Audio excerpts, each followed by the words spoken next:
Consciousness. There's been a war on consciousness since the beginning. We are all the creator. Every single one of us are the creator in human form. We are the ocean in a drop. The poet Rumi, poet, philosopher, what do you want to call him? He was brilliant. Rumi, R-U-M-I, said that you're not the drop, you are the ocean in a drop. Now, that resonated when I first heard it because it makes perfect sense. We are the ocean around us. The creator is everywhere. You've never been out of the creator. The only way you're out of the creator is in your consciousness when you're confused and think you're not part of creation. And this is what our society is teaching us right now. Focus on your shell, the skin deep, your race, your religion, your sexual orientation, your job, your sports team, your Republican or Democrat. It's separating us from our true self.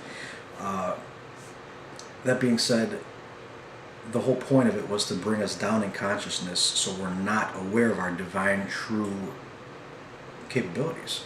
We're capable of controlling ourselves. We don't need to be ruled by people and overtaxed and told what plants you have access to, what borders you can cross. When people are well-rounded and take accountability for themselves and do the inner work that really connect with themselves inside and all of the rest of us outside of themselves, they act differently. We act with love. We act with kindness. We act with teamwork. We really do work together and want to benefit all.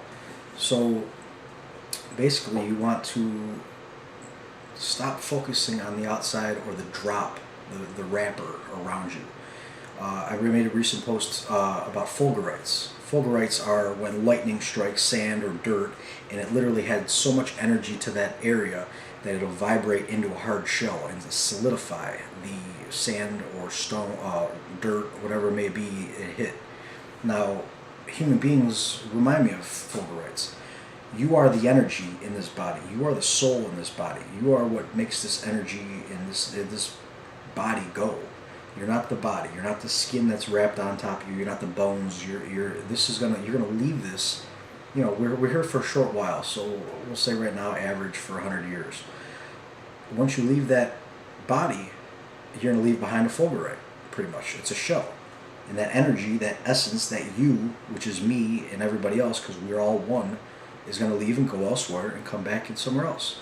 So using that argument, you can destroy all racial biases, all religious biases, all these problems that we see on the surface and we allow it to be brought in front of us.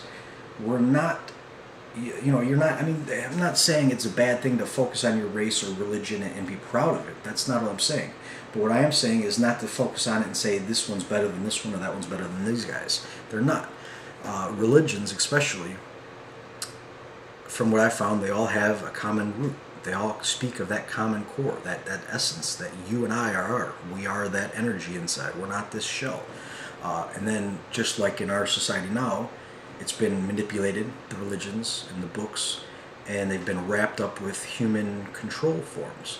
So to get people to fight each other, to divide, because once you are aware that you are the divine creator, capable of absolutely anything, you don't need to be controlled, because that pride, that love, that overwhelming joy you feel in your heart is that connectedness to everything.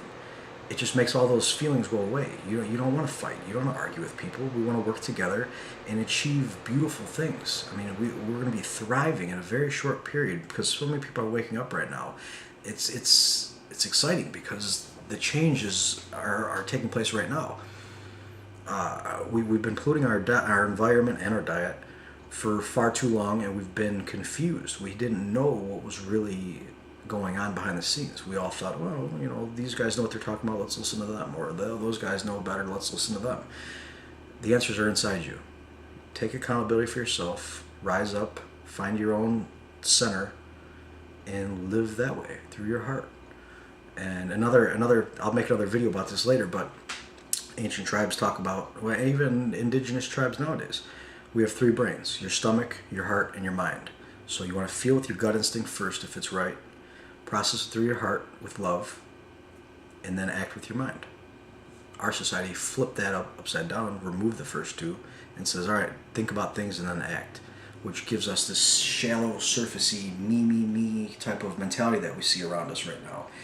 And that's falling away very quickly, but it's not going to go away easy. It's going to take your accountability. You are going to have to act for yourself. Look inside and say, yeah, enough. There's no reason to fight. There's no reason to think that we have a scarcity or there's not enough room for everybody on the planet. There's not enough food on the planet. There's plenty of room for everybody. There's plenty of food for everybody. And eventually we won't have to be working as much as we are. We'll be all working. You go to work 4 or 5 hours a week, do what you love, thrive, and with everyone contributing, there'll be plenty for everybody. And we'll live a much happier, balanced lifestyle. And it's happening. It's happened before. It's going to happen again.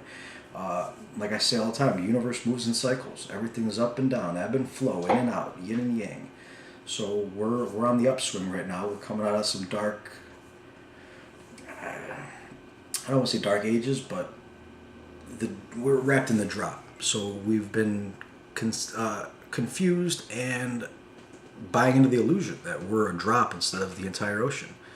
So with that in mind, let me just end by saying, I love you, and you are the divine creator. You are me, I am you, we are all one.